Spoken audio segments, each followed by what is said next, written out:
Assalamu alaikum and welcome back. And so finally, today we are on the move to finish exercise 2.4, which is the last exercise of unit number 2, matrices and determinants, and probably the most important exercise of this whole unit.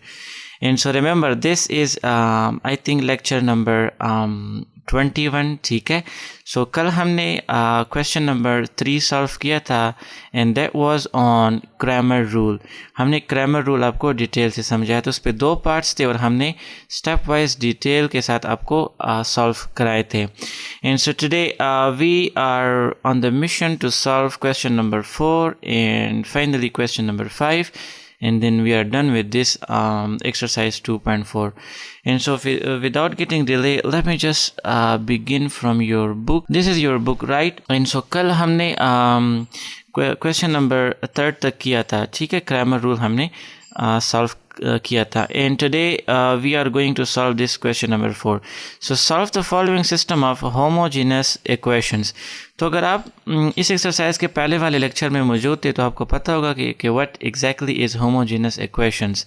तो अगर आपने वो lecture नहीं देखा पहले वो देख ले. I think that was lecture number 16 मेरे ख्याल में 17 तक या 16 पता नहीं, लेकिन 2.4 का जो पार्ट नंबर 1 है आप वो देख लें.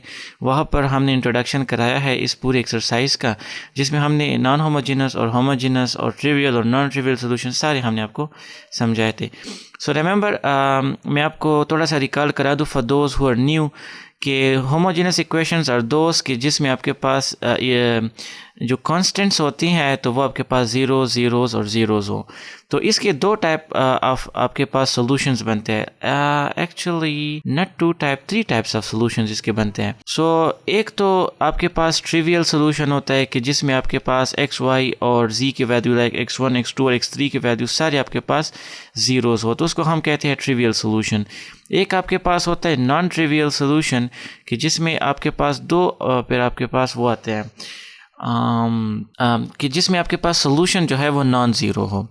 सो नॉन ट्रिवियल मीन्स कि जिसमें सॉल्यूशन नॉन ज़ीरो हो. तो इसमें एक तो इनफाइनेटली मैनी सॉल्यूशंस आ सकते हैं, ठीक है, नॉन ट्रिवियल में. और या फिर ऐसे टाइप ऑफ होमोजेनस इक्वेशंस भी होते हैं कि जिसमें आपके पास एग्जैक्टली नो सॉल्यूशंस होते हैं, बिल्कुल नो सॉल्यूशन होते हैं, तो वो भी होते हैं, ठीक है.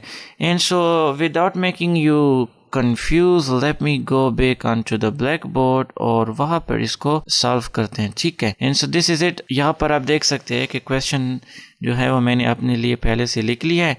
And so this is the same as that we use to do with question number 3, 2 and 1 कि सबसे पहले इसको हम मैट्रिक्स फॉर्म में लिखेंगे. तो हम यहाँ पर लिख लेंगे in matrix form let we have, हमारे पास जो ए मैट्रिक्स बनेगा तो वो आपको तो पता है कि द मैट्रिक्स ऑफ कोएफिशिएंट्स. तो यहाँ पर 1 है, यहाँ पर 1 है और यहाँ पर 1 है. 1 - 1 1 1 - 1 1. यहाँ पर आपके पास 1 2 8 -1 1 2 8 -1. यहाँ पर आपके पास 2 है, 1 and 3. So 2 1 and 3, right?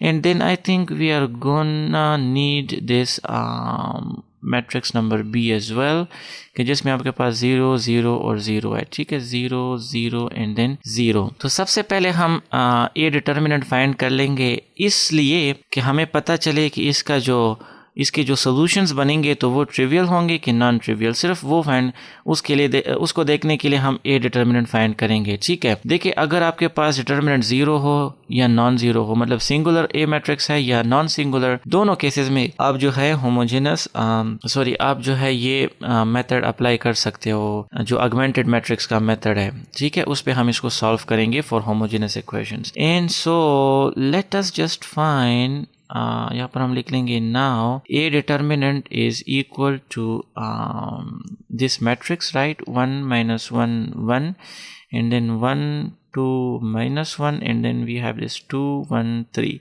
तो इसको हम एक्सपेंड कर लेंगे, यहाँ पर लिख लेंगे expand with respect to R1, ठीक है. R1 पे हम इसको यहाँ पर R में लिख लूँ, एक्सपेंड करते हैं. And so now a determinant is equal to 1 2 3 6 and then एक माइनस फार्मूला के अंदर और एक माइनस यहाँ पर. So this is equals to +1, right. And then we have this minus, so minus minus is +1 and ये चला गया. सो 3 1 are 3 plus 2, right, minus minus plus, and then we have plus, and 1 1s are 1 and 2 2s are 4. I think कि हमारे पास कुछ नए students है जिसके लिए इसको एक्सप्लेन करना, देखिए डिटर्मिनेंट हम काफ़ी दफ़ा कर चुके हैं, and so let me just repeat. यहाँ पर हम इसको अगर R1 पे एक्सपेंड करना चाहें डिटर्मिनेंट को, तो हम पहला एलिमेंट लिखते हैं, एंड द पहला element is -1 to the power, यहाँ पर इसका पोजीशन A1 1 है ना, सो 1 + 1 हम लिखते हैं, and then the minor of elements. तो माइनर ऑफ एलिमेंट्स अगर हम इसको ऐसे ख़त्म कर ले तो 2 - 1 और फिर आपके पास 1 और 3 बनता है, right. And then the same with this one -1, जो -1 का वो बनता है पोजीशन, तो वो A1 2 है, एंड सो फिर कोफैक्टर इसका बनेगा -1 टू द पावर 1 + 2, राइट, यहाँ पर 1 + 2, and then minor of elements इसके लिए क्या होंगी कि अगर इसको मैं इस तरह कर लूँ तो ये एलिमेंट बनता है, ये बचता है, ये बचता है और ये बचता है, and so 1 - 1 2 and 3, and the same for 1, सो यहाँ पर -1 टू द पावर वो आपके पास A1 3 पोजीशन पर है, so 1 + 3, and then minor of elements इसके बनेंगे 1 2 2 1 1 2 2 1, एंड देन यहाँ पर आप देख ले -1 to the power 2 is +1, right, -1 to the power 3 is -1, but remember यहाँ पर भी माइनस है, तो एक माइनस वो हो गया और एक माइनस ये हो गया, सो माइनस माइनस आपके पास प्लस बनता है, तभी मैंने यहाँ पर नीचे +1 लगाया है, ठीक है। एंड सो यहाँ पर -1 टू द पावर 4, तो वो +1 है, एंड देन इसको मल्टीप्लाई कर लो, बीच में माइनस लगाओ और फिर इनको, तो माइनस माइनस यहाँ पर प्लस बना, यहाँ पर माइनस माइनस यहाँ पर प्लस बना, एंड देन यहाँ पर आपके पास -4 है, ठीक है। and then -1 to the power this +3 is -1, तो यहाँ पर प्लस बना, and -1 to the power 1 + 3 is, तो ये प्लस। आई होप कि इसका आपको पता होगा, बीच में आप माइनस लगाते हो तो वो फिर अगर यहाँ पर ऑलरेडी माइनस है तो 2 माइनसेस मल्टीप्लाई होंगे तो प्लस बनेगा, यहाँ पर चूँकि नहीं है तो फिर माइनस। आई होप इसका आपको पता है। एंड सो 6 + 1 is 7, वैसे मैं टाइम वेस्ट कर। 3 + 2 is 5, and then this is -3, right, or 1 - 4 is -3, -3 multiplied by +1 is -3, and now this is equals to 7 + 5 is 12, and -3 is I hope it should give us 9, and so it is not equal to 0, ठीक है। देखिए so अगर ये ना 0 के बराबर नहीं है, इसका मतलब है कि we have a trivial solution। अगर आपने वो इंट्रोडक्शन वाला सेशन देखा है तो वहाँ पर मैंने आपको एक्सप्लेन कराया था कि अगर आपके पास डिटर्मिनेंट 0 है तो फिर हमारे पास नॉन ट्रिवियल सॉल्यूशंस बनेंगे, और अगर डिटर्मिनेंट नॉन ज़ीरो है तो फिर आपके पास सॉल्यूशन जो है वो ट्रिवियल बनेंगी। तो यहाँ पर चूँकि नॉन ज़ीरो डिटर्मिनेंट आ गया, इसका मतलब है जो सॉल्यूशंस होंगी तो वो ट्रिवियल होंगी। ट्रिवियल मींस ज़ीरोज़ सॉल्यूशंस होंगी, सारे x1 x2 और x3 के वैल्यूज़ 0 0 और 0 आएंगे, ठीक है। सो अब हम यहाँ पर लिखेंगे, I think we have some space available यहाँ पर, तो मैं लिख सकता हूँ कि thus the system has trivial solution. देखिए मैं एक दफ़ा फिर रिपीट करता हूँ, अगर आपके पास डिटर्मिनेंट जो है ए डिटर्मिनेंट अगर वो 0 के बराबर है तो फिर इस जो आपके पास ये सिस्टम है इसके जो सॉल्यूशंस बनेंगे तो वो आपके पास नॉन ट्रिवियल होंगे। नॉन ट्रिवियल मींस कि आपके पास ये नॉन ज़ीरो होंगे, सॉल्यूशंस आपके पास ज़ीरोज़ नहीं होंगे, ज़ीरो के अलावा कुछ और वैल्यूज़ होंगी, लाइक इनफिनिटली मैनी सॉल्यूशंस भी हो सकते हैं। लेकिन अगर आपके पास ए डिटर्मिनेंट 0 के बराबर नहीं है जिस तरह इस केस में है, तो फिर सॉल्यूशंस आपके पास ज़ीरोज़ होंगी, ठीक है। ज़ीरोज़ और ट्रिवियल सोल्यूशन उसको कहते हैं। तो ये ईटा टेस्ट के हवाले से भी ज़्यादा इंपॉर्टेंट है, इसलिए मैंने दोबारा आपको रिपीट करा दिया। So now the augmented matrix of the given system is, यहाँ से तो हमें पता चला कि the system has trivial solution. तो अब वो ट्रिवियल सोल्यूशन हमने फाइंड भी करना है, तो उसको फाइंड करने के लिए दो तरीके हैं। एक तो ये तरीका कि अगर हम इस इक्वेशन नंबर 2 को हम इस मतलब लीनियर इक्वेशन नंबर 2 को हम इस इक्वेशन में से सब्ट्रैक्ट करें या ऐड करें या मल्टीप्लाई करें या कुछ भी करें, और उसमें से हम x1, x2 और x3 की वैल्यूज़ फाइंड कर ले, ठीक है। एक इक्वेशन को दूसरे से मल्टीप्लाई करके तीसरे में पुट करना, वो method of elimination and substitution उसको कहते हैं। और एक दूसरा मेथड है जो ऑगमेंटेड मैट्रिक्स वाला मेथड है। तो ये ऑगमेंटेड मैट्रिक्स वाला ज़्यादा आसान रहता है, इस वजह से हम इसको करेंगे। सो हम the augmented matrix of the given system वो हम लेंगे, इस गिवन सिस्टम का जो ऑगमेंटेड मैट्रिक्स है। सो अगर आपने इंट्रोडक्शन वाला सेशन देखा है, वहाँ पर भी हमने एक्सप्लेन किया था, और फिर गाउस एलिमिनेशन और गाउस जॉर्डन क्वेश्चन नंबर 2 में भी कि ऑगमेंटेड मैट्रिक्स क्या होता है। तो वो आपके पास है A bar B matrix, A matrix slash B matrix, ये आपके पास ऑगमेंटेड मैट्रिक्स होता है, राइट। सो अब हम यहाँ पर लिखेंगे ऑगमेंटेड मैट्रिक्स। तो जो A मैट्रिक्स है वो हम लिख लेंगे 1 1 2 and then -1 2 1 and then 1 -1 and then 3, राइट। और बीच में आप एक लकीर खींचते हो and then you have this 0 0 0 0 0 0, ठीक है। This is it. अब हमने इसको एशेलॉन फॉर्म में लेकर जाना है या रिड्यूस एशेलॉन फॉर्म में लेकर जाना है। वहाँ से हमारे पास x1, x2 और x3 की वैल्यू आ जाएगी, just like we did in question number 2। So let's convert it into an echelon form. इसको एशेलॉन फॉर्म में लेकर जाते हैं, जहाँ पर आपके पास we should have 0 over here, 0 here and 0 here.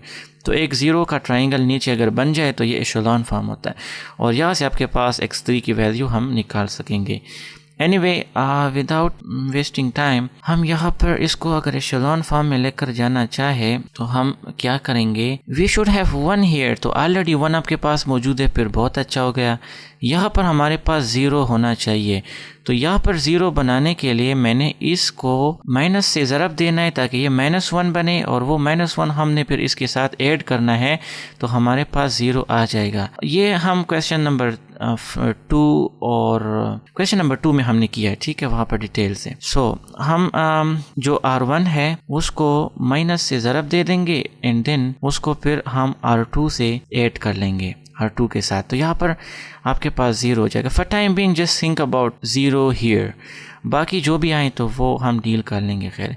And so remember, अगर हम इस रो के साथ माइनस मल्टीप्लाई करें तो ये -1 हो जाता है, ये +1 हो जाता है, और ये -1 हो जाता है, और 0 तो वैसे भी 0 रहता है। So -1 + 1 is 0, +1 + 2 is 3, -1 is -2 and 0 + 0 is 0, ठीक है। एंड सो ये हमारे पास हो गया, इसका काम ख़त्म हो गया, ठीक है। इसको अब मैं इरेज कर देता हूँ। अच्छा, अब उसके बाद we should have 0 over here as well. तो यहाँ पर 0 होने के लिए अगर मैं R1 को -2 से ज़रब दूँ, ठीक है, इस R1 को अगर मैं -2 से ज़रब दूँ तो ये -2 हो जाएगा ना, और वो -2 मैं इसके साथ ऐड कर लूँगा तो हमारे पास 0 हो जाएगा।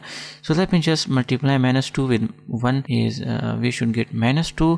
यहाँ पर -2 मल्टीप्लाई करूँ तो +2 बनेगा, यहाँ पर -2 बनेगा, और यहाँ पर 0 बनेगा। And so -2 + 2 is 0, 2 + 1 is 3 and -2 + 3 is 1, और यहाँ पर आपके पास 0। और रीज़न हम क्या लिख लेंगे कि हमने R1 के साथ जो है -2 मल्टीप्लाई किया एंड देन उसको फिर हमने R3 के साथ ऐड किया, right. And by the way this is row operation, ठीक है, हम रो ऑपरेशन कर रहे हैं। एंड सो R1 जो है हम उसी तरह लिख लेंगे 1, ये वाला R1, ठीक है, ये तो सब चेंजेस के लिए था, 1 - 1 1 and 0, this is it.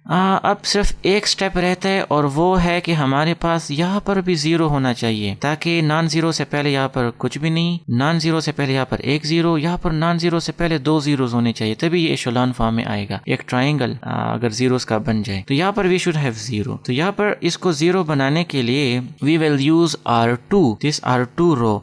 R1 को आप नहीं कर सकते क्योंकि यहाँ पर 1 है, तो वो यहाँ पर फिर 1 शिफ्ट हो जाएगा, तो फिर देने पड़ जाने हैं।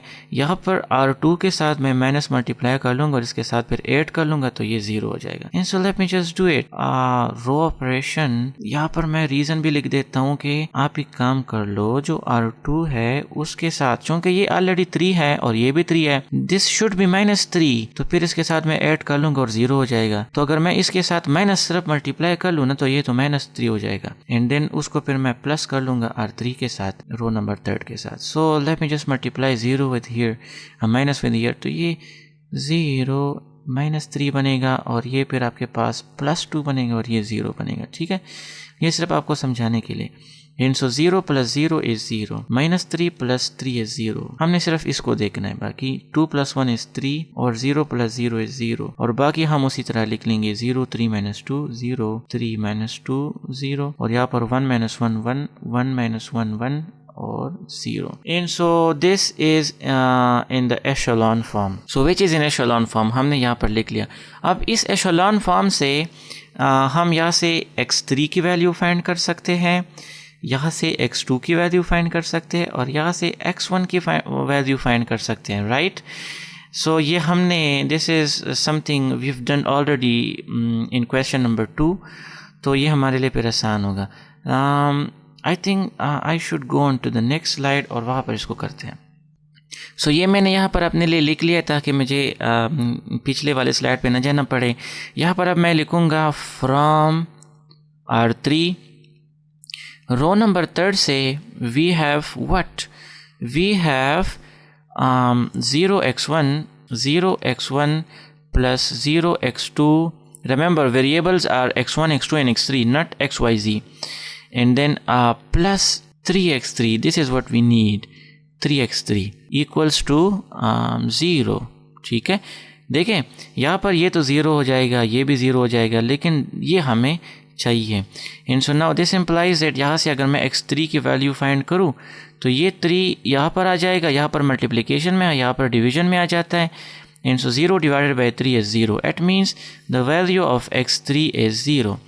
अब मैं लिखूँगा फ्रॉम R2 वी हैव, अब R2 से हमारे पास x2 की वैल्यू क्या आती है, यहाँ पर आप देख ले, देखिए 0 मैं अब नहीं लिखूँगा, 0 की कोई इंपॉर्टेंस नहीं है। यहाँ पर मैं लिखूँगा 3x2 क्योंकि this is on the second column, and -2x3 equals to 0, right. And so now this implies that यहाँ से अगर मैं x3 की वैल्यू जो 0 है वो यहाँ पर पुट कर लूँ तो ये बनेगा आपके पास 3x2 - 2 × 0 equals to 0। And now this implies that 3x2 - 0 equals to 0। ठीक है, ये आपके पास 0 हो जाता है ना। And then 3x2 equals to 0, और ये 3 जब इस तरफ आता है तो ये डिवीजन में आ जाता है, तो फिर इसको मैं यूँ कर सकता हूँ। ठीक है, and so x2 is equal to आपके पास 0, x2 यहाँ से आपके पास 0 आ गया। And then from R1 we have, R1 से हमारे पास x1 की वैल्यू क्या आएगी यहाँ पर, सो 1x1 - 1x2 + 1x3 equals to 0, right. 1 - 1 1 1 - 1 1 और x1 x2 x3 equals to 0। And so यहाँ पर अगर मैं x1 लिखूँ, x2 की वैल्यू भी आपके पास 0 है और x3 की वैल्यू भी आपके पास 0 है। And so this is equals to 0, this implies that x1 is also equals to 0। मैंने आपको बताया था कि डिटर्मिनेंट नॉन ज़ीरो है तो फिर सोल्यूशंस आपके पास ट्रिवियल आएंगी, एंड C यहाँ पर 0 0 एंड 0। एंड सो अब हम लिखेंगे thus the solution set is trivial which is 0 0 and 0। And so this is the answer. I hope कि इसकी आपको समझ आ गई होंगी। बहुत ही आसान था। हम अगर आपने क्वेश्चन नंबर 2 अटेंड किया है तो इसको करना आपके लिए फिर पीनट जॉब होगा, बहुत आसान होगा। सो आप सेम उसी तरह ऑगमेंटेड मैट्रिक्स लो और फिर उसमें से x1 x2 x3 फाइंड कर लो एंड सोल्यूशन सेट लिख लो। तो डिटर्मिनेंट फाइंड करके ही आपको पता चलेगा कि आया आंसर्स हमारे पास 0 0 0 होंगी या फिर इन्फिनिटली मैनी सोल्यूशंस होंगी या फिर आपके पास नो सोल्यूशंस होंगी, तो वो वहाँ से आपको पता लग जाता है। And so without wasting time let's move on to part number 2. So this is your question number 2, right? x1 plus x2 plus 2x3 equals to 0 minus 2x1 plus x2 minus x3 equals to 0 and minus x1 plus 5x2 plus 4x3 equals to 0. I hope कि आपके पास book मौजूद होगा तो वहाँ से आप देख सकते हैं। So इसका अगर हम सोल्यूशन लिखें तो सबसे पहले हम लिखते हैं just like we did in part number first, in matrix form let we have a matrix equals to the matrix of coefficients like 1 1 and plus 2 1 1 2 minus 2 1 and minus 1 minus 2 1 and minus 1 minus 1 5 and 4 minus 1 5 and 4 and then the B matrix is the vector matrix of constants 0 0 and 0 0 0 0 column vector matrix इसको कहते हैं। and now अब सबसे पहले हम A determinant find find कर लेंगे just to see if the system has trivial solution और non trivial solution. So the A determinant is ये मैंने लिखा, ठीक है, and then I expanded it with respect to first row. इस first रो से मैंने इसको एक्सपेंड किया इन सो 1, ठीक है। यहाँ पर आपके पास है 1 के लिए अगर मैं करना चाहूँ तो मैं लिखूंगा इसलिए इसी तरह, ठीक है।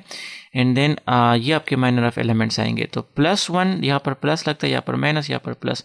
सो +1 और 4 1s are 4 and minus is plus, 5 1s are 5 and then -1 और ये अगर चला गया तो आपके पास ये एलिमेंट आता है, ये एलिमेंट, ये एलिमेंट और ये एलिमेंट, ठीक है, ये रो और ये column. So -2 multiply by 4 is -8 and then minus is plus और एक माइनस फार्मूला के अंदर, तो minus 1 1s are 1 and then +2 अगर मैं इसके लिए करना चाहूँ तो ये एलिमेंट, ये एलिमेंट, ये और ये आता है, 2 5s are 10 -10 and minus is plus, 1 1s are 1। तो यहाँ से 5 + 4 is 9 एंड -8 - 1 is -9 प्लस, ठीक है, -9 प्लस 1 अगर ये दोनों मल्टीप्लाई हो तो +9 आता है एंड देन -10 + 1 is -9 और -9 multiplied by 2 is 18. So 9 + 9 is 18 and then we have -18 equals to 0. So now A determinant is equal to 0. What does it illustrates? It illustrates that the system has non-trivial solution. अगर आपके पास A determinant 0 है तो system के फिर non-trivial solutions बनेंगे, like non-zero solutions. तो मैंने यहाँ पर लिख लिया कि thus the system has non-trivial solution. Now the augmented matrix of the given system is. अब हम augmented matrix लिख के x1, x2 और x3 की वैल्यूज फाइंड करेंगे। यहाँ से तो हमें सिर्फ पता चला कि non-trivial solutions होंगी, ठीक है। अब हमने वो non-trivial solutions तो फाइंड भी करनी है, तो उसके लिए हमने लिखा the augmented matrix of the given system is. तो यहाँ पर आपके पास 1 1 2 1 1 2 and then -2 1 -1 and then -1 5 4, right? और यहाँ पर बार and 0 0 0 zeros 0 and 0, right? and so यहाँ से अब हम रो ऑपरेशन शुरू करेंगे और इसको हम एशेलॉन फॉर्म में लेकर जाएंगे कि जहाँ पर हमारे पास यहाँ पर भी 0 हो, यहाँ पर भी 0 हो और यहाँ पर भी 0 और यहाँ पर 1 हो, तो ऑलरेडी 1 है, बहुत अच्छा है। and so now सबसे पहले हम इस रो को हम 2 से ज़रब दे देंगे क्योंकि यहाँ पर -2 है, तो ये आपके पास बनेगा +2 +4 and 0 और ये दोनों जब हम ऐड कर लेंगे, यहाँ पर लेट मी जस्ट राइट कि R1 को आप 2 से ज़रब देंगे एंड देन उसको फिर R2 के साथ ऐड कर लेंगे and so 2 - 2 is 0 and 2 + 1 is 3 and 4 - 1 is 3 and then आपके पास 0 + 0 is 0 and so R1 आप उसी तरह लिख लेते हो 1 1 2 and 0 एंड देन अगर आप इसको भी 0 बनाना चाहते हो तो फिर आपको R1, चूँकि यहाँ पर ऑलरेडी +1 है ना, इसको अब इरेज कर दो, इसका काम ख़त्म हो गया। सो इस +1 इस R1 को फिर हमने R3 के साथ ऐड करना पड़ेगा, तो मैं लिखूँगा R1 को आप ऐड कर दो R3 के साथ, तो 1 - 1 is 0, 1 + 5 is 6 and 2 + 4 is 6 and 0 + 0 is 0, right. अब आगे चलते हैं और यहाँ पर भी वी शुड हैव 0, तो यहाँ पर 0 बनाने के लिए मैं R2 का इस्तेमाल करूँगा। तो इस 3 को अगर मैं 2 से मल्टीप्लाई करूँ ना, सो 2 3s are 6 बनेगा, यहाँ पर भी 2 3s are 6 बनेगा, यहाँ पर 0 बनेगा और यहाँ पर भी 0। और इस 6 को अगर मैं इस 3 को -2 से मल्टीप्लाई करूँ तो ये -6 बनेगा, ये -6 बनेगा, ये 0 और ये 0 और फिर ये -6 मैं इस 6 के साथ ऐड कर लूँ, तो लेट मी जस्ट राइट, ये तो प्लान हो गया ना। तो अब मैं इस पे वो करता हूँ, अमल दरामद करता हूँ। यहाँ पे अगर मैं लिखूँ R2 को आप -2 से ज़रब दो और फिर उसको ऐड कर लो आप R3 के साथ। यहाँ पर 1 आना चाहिए लेकिन 3 भी चलता है क्योंकि 3 2s are 6 बनता है, तो ऑलरेडी 6 तो आ गया, तो इसको 1 बनाने की कोई ज़रूरत नहीं है। सो 0 + 0 is 0, -6 + 6 is 0, -6 + 6 is also 0. Oh, we have a 0 row और यहाँ पर 0 आ गया and then 0 3 और 3 ये अपना वाला R2, ठीक है, ये तो अब ख़त्म हो गया। ये तो मैंने सिर्फ इसको तो आप रफ वर्क में करते हो यहाँ पर, लेकिन मैं आपको इसलिए यहाँ पर कराता हूँ ताकि आपको सही तरह समझा सकूँ। जैसे 0 and then 1 1 2 1 1 2 and 0, right. So this was row operation. अब ये हमारे पास उसमें है एशेलॉन फॉर्म में, तो यहाँ पर हम लिखेंगे which is in echelon form, right. So बाहर अजान हो रही है, मैं इसको पास करता हूँ और उसके बाद आके फिर हम x1 x2 x3 की वैल्यू फाइंड करते हैं। So this was the last matrix echelon form, right. मैंने यहाँ पर अपने लिए लिख लिया। अब यहाँ से मैं लिखूंगा कि फ्रॉम R2 वी हैव, देखिए R3 तो ऑलरेडी आपके पास सारा एक जीरो रो आ गया ना, तो यहाँ से तो z की वैल्यू भी जीरो है, x की वैल्यू भी, मतलब कोएफिशिएंट, तो x3 हमारे पास यहाँ पर मौजूद ही नहीं है कि यहाँ पर हम निकाल सके। सो हम R2 से वैल्यू निकालेंगे। सो R2 से अगर आप देखें तो 3x2, ठीक है, 3x2 plus 3x3, 3x2 plus 3x3 equals to 0 and this implies it, अगर 3 हम कॉमन लें तो आपके पास बनेगा x2 plus x3 equals to 0, और ये 3 अगर मैं इस तरफ लेकर आऊं अब तो ये क्या बनेगा आपके पास, ये बनेगा x2 plus x3 equals to 0 divided by 3 which is equals to 0, right. तो आपके पास x2 और x3 की वैल्यू 0 आ गई, मतलब x2 प्लस x3 की वैल्यू 0। लेकिन how can we find the value of x2? देखिए एक ही सूरत में, अगर हम x3 सपोज कर ले किसी एक नॉन जीरो वैल्यू की, नॉन जीरो हो या कुछ भी हो, लेकिन x3 को हम कंसिडर करेंगे कि late x3 equals to t, हम एक t be any real number कि that is the solution of the linear equation, और वो x3 की वैल्यू है। तो वो हम सपोज कर लेंगे कि लेट से x3 की बस एक वो है वैल्यू है। तो अगर मैं इसको अब इसमें पुट कर लूँ, so this implies that x2 plus x3 की जगह t, ठीक है, and then equals to this 0। तो यहाँ से अब मैं x2 की वैल्यू फाइंड कर सकता हूँ कि this implies that x2 equals to minus t। अब यहाँ से x2 की वैल्यू आपके पास माइनस t आ गई, और x3 हमने क्या अखज़ किया है, हमने वो t कंसिडर किया है।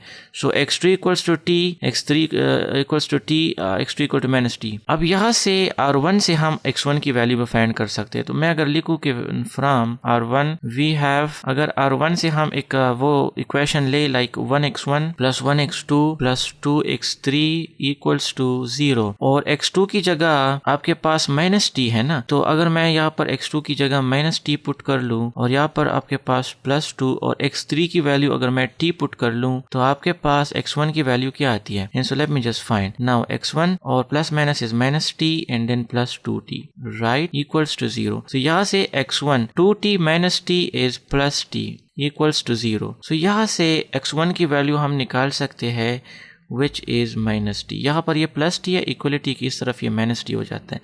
And so x1 is minus t, x2 is minus t and x3 is t.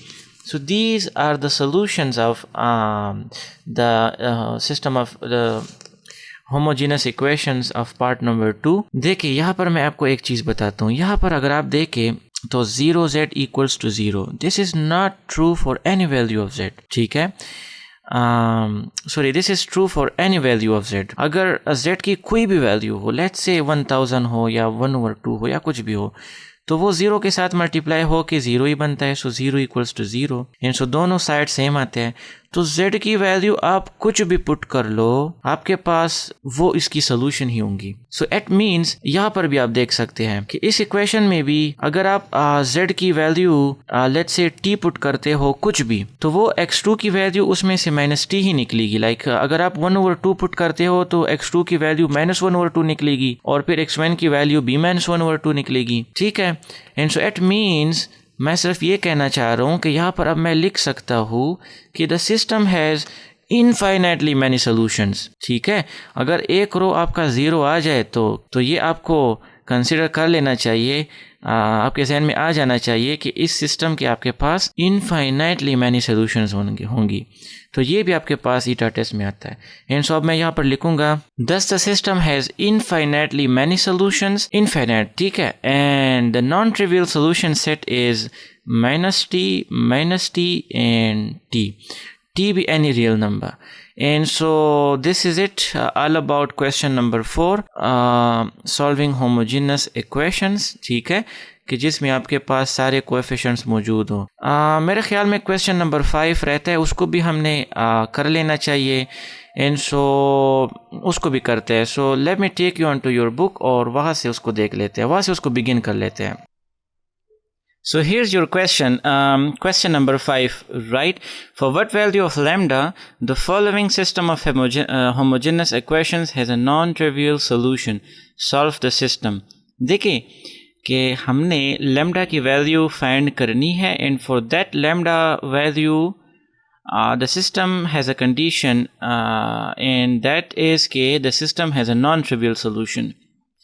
Like lambda की वैल्यू यहाँ पर अननोन है ना, बाकी कोएफिशिएंट यहाँ पर 1 है, यहाँ पर 5 है, यहाँ पर 3 है, 5 1, लेकिन यहाँ पर लेमडा है, लेमडा मीन्स अननोन, और यहाँ पर 1 है, यहाँ पर 2 है, यहाँ पर भी लेमडा है. So for the value of these two lambdas the system has a non trivial solution. Like non trivial solution means that a determinant is equal to 0. ठीक है, and then once we find the values for lambda, then we have to solve the system. तो फिर उसको system को हम solve करेंगे. So the plan is कि हम जो ए मैट्रिक्स है वो फाइंड कर लेंगे, and then this condition is कि a determinant is equal to 0. तो हम डिटर्मिनेंट फाइंड कर लेंगे, यहाँ से हम लैम्डा की कुछ वैल्यू फाइंड कर लेंगे, कुछ भी हो, और उसको फिर यहाँ पर पुट कर लेंगे, और फिर हम अगमेंटेड मैट्रिक्स लेंगे और वहाँ से हम फिर x1, x2 और x3 की वैल्यू फाइंड करेंगे. सो without getting delay let me just make it visible the black board. So यहाँ पर आप देख सकते हैं कि क्वेश्चन मैंने अपने लिए ऑलरेडी लिख लिया है, and this is the question, right. So solution के बाद अगेन उसी तरह जिस तरह हमने क्वेश्चन नंबर 4 किया कि हम लिखेंगे in matrix form let we have, यहाँ से हम लेट सपोज कर लेंगे कि let A be the coefficient matrix. तो यहाँ पर coefficient 1 5 3 1 yes 1 5 3 and then 5 1 minus lambda, 5 1 and minus lambda, right, and then 1 2 lambda, 1 2 lambda. Yes, and then I think we should also need B matrix which is 0 0 and 0. अब इससे आगे हमने क्या करना है, देखें अब वो जो कंडीशन था हमारे पास वो हम लिखते हैं कि now if the system has a non-trivial solution then वो कंडीशन मैंने तो आपको बताया था ना कि अगर नॉन ट्रिवियल है तो इसका मतलब है कि इसका ए डिटर्मिनेंट जो है वो 0 के बराबर है. सो सबसे पहले हम ए डिटर्मिनेंट फाइंड करते हैं, and A determinant is 1 5 1 1 5 1 5 1 2 5 1 2 and 3 minus lambda and plus lambda, and so this determinant is equal to 0. अब ये डिटर्मिनेंट हम फाइंड करते हैं, यहाँ से हमारे पास इक्वेशन तो बन चुका है, सो lambda की वैल्यू हम फाइंड कर सकते हैं. And so we should write के expand with respect to R1 से हम इसको expand कर लेंगे, ठीक है. And so let me just write this. अच्छा, अब यहाँ पर इसको हमने R1 से expand करना है, and so 1, ठीक है, and lambda multiply by 1 is lambda, and 2 multiply by minus lambda is minus plus 2 lambda, and then we have this minus 5, right, and 5 lambda, and lambda with 1 is lambda, so minus is plus lambda, and then we have this 3 plus 3, right, and so 2 5s are 10 and minus 1 1s are 1, ठीक है ना, plus minus plus, and this is equals to of course 0 क्योंकि ये एक equation है, हमने lambda की value find करनी है. So 2 lambda plus lambda is 3 lambda, and यहाँ पर अगर आप देखें 5 lambda plus lambda is 6 lambda, and 6 multiplied by 5 is 30, and so minus 30 lambda. और यहाँ पर अगर आप देखें so again 10 minus 1 is 9, and 9 multiplied by 3 is 27, and so यहाँ पर हम लिख लेंगे कि plus 27 equals to 0. So 3 lambda minus 30 lambda must give you minus 27 lambda, और यहाँ पर plus 27 है, and so this is equals to 0. अब यहाँ से हम अगर minus 27 कॉमन ले, और माइनस क्योंकि ये माइनस मुझे बिल्कुल भी नहीं पसंद यहाँ पर, इसको बाद में होना चाहिए। इन सो -27 यहाँ से हम कॉमन लेंगे तो यहाँ पर प्लस लैम्डा आ जाएगा और यहाँ पर -1 आ जाएगा, right. This is equals to 0। So minus हमने कॉमन लिया, सो प्लस माइनस माइनस बना और 27 जब चला गया तो 1 रह गया। इन सो ये -27 अब हम अगर इस तरफ लेकर आ जाएंगे तो ये -27 मैं यहाँ पर लिख लूँगा और यहाँ पर भी -27, ठीक है, सिर्फ आपको समझाने के लिए। सो ये दोनों कैंसिल हो जाते हैं और यहाँ पर 0 डिवाइडेड बाय -27 इज़ आल्सो 0। तो ये सिर्फ आपको समझाने के लिए था कि ये जब इस तरफ आएगा तो 0 बनेगा, क्योंकि 0 पे डिवाइड होके 0 आएगा। सो माइनस भी ख़त्म हो गया, ठीक है।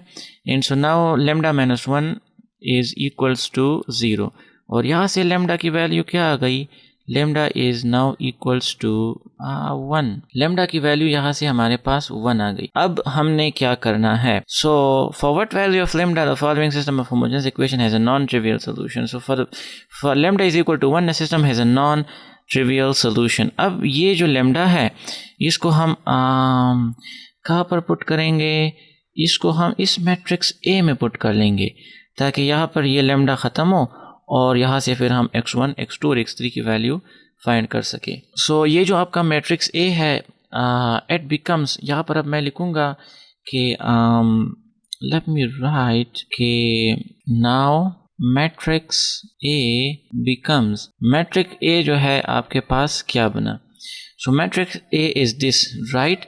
And so A is equal to यहाँ पर 1 5 1 तो अपनी जगह, 5 1 2 अपनी जगह, 3 भी अपनी जगह, लेकिन लैम्डा की जगह हम 1 पुट कर लेंगे। एंड सो -1 और यहाँ पर लैम्डा की जगह अब 1 पुट कर लेंगे। And this is it. And so now हमारे पास ये ए मैट्रिक्स है and this is B matrix.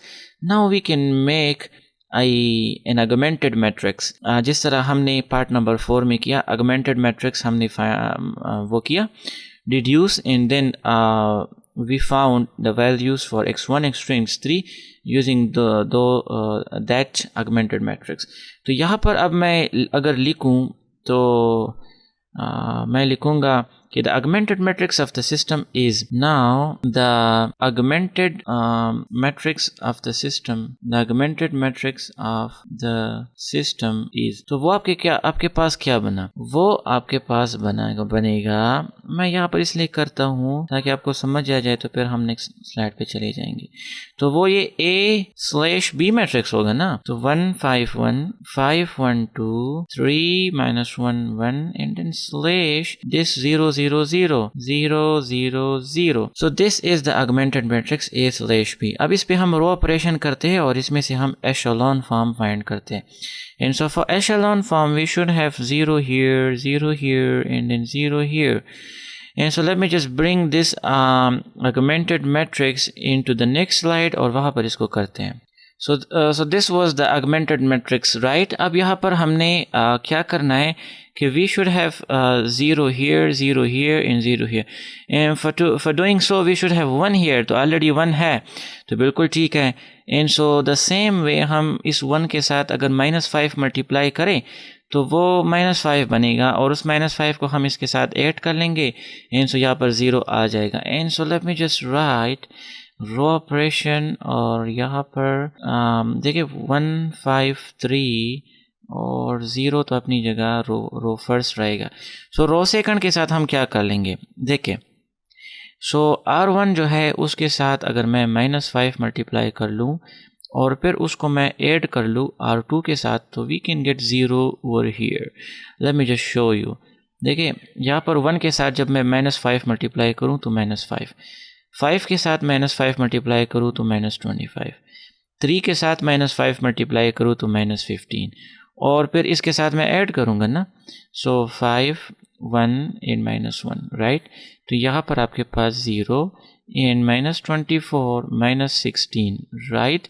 तो यहाँ पर अब मैं लिखूँगा 0 -24 and -16 in place of R2, this row।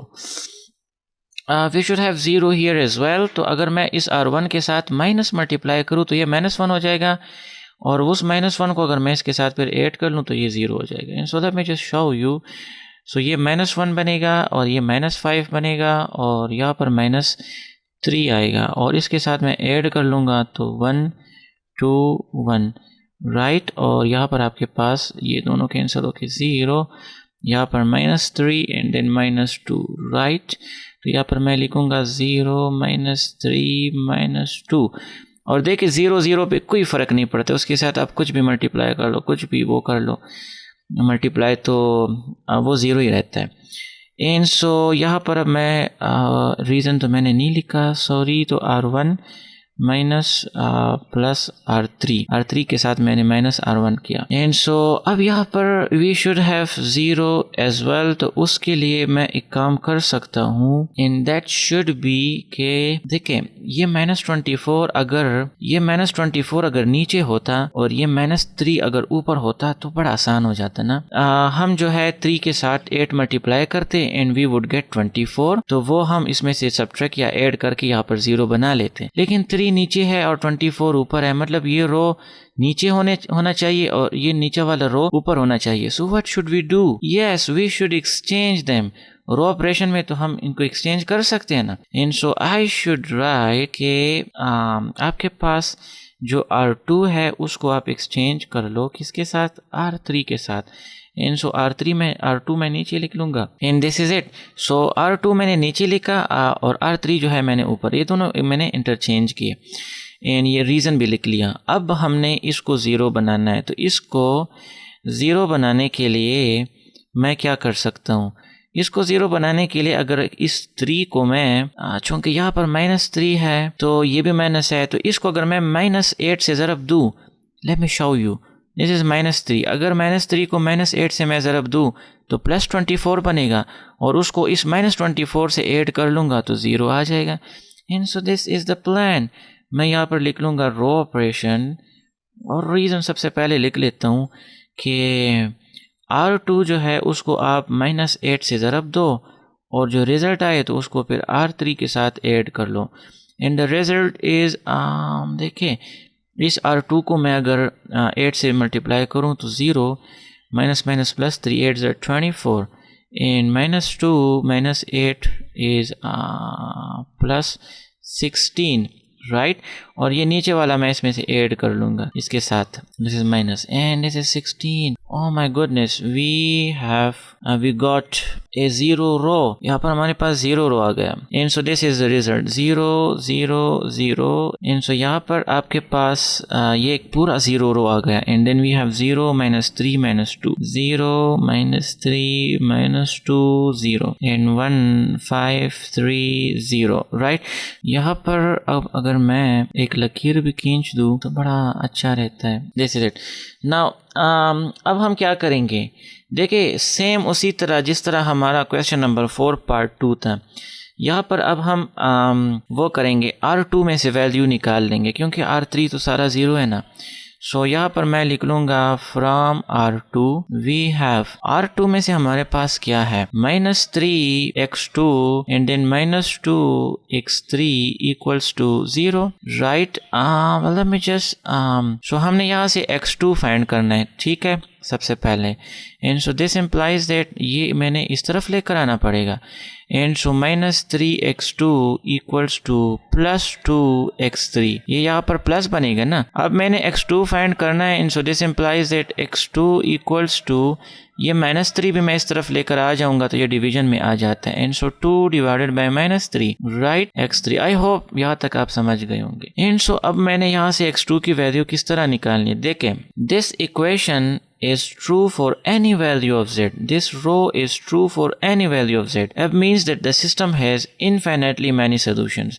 तो मैं यहाँ से अखज़ कर सकता हूँ कि let x3 be any value like t. तो अब मैं x3 अगर यहाँ पर put कर लूँ, so this implies that x2 is now equal to -2 divided by 3t. So ये माइनस आप ऊपर लिख लो या नीचे, कोई फर्क नहीं पड़ता। And so this is now the value for x2 x2 and this is x3। अब हमने x1 फाइंड करना है फ्रॉम यहाँ से फ्रॉम R1 एंड सो यहाँ पर अब मैं लिखूंगा from R1 we have 1x1 plus 5x2 plus 3x3 equals to 0 and so x1 plus 5 x2 की वैल्यू आपके पास है -2/3t एंड देन प्लस 3 और x3 की वैल्यू आपके पास है t equals to 0। So now x1 plus plus minus minus 3 5s are 2 5s are 10 so 10 divided by 3t and then 3t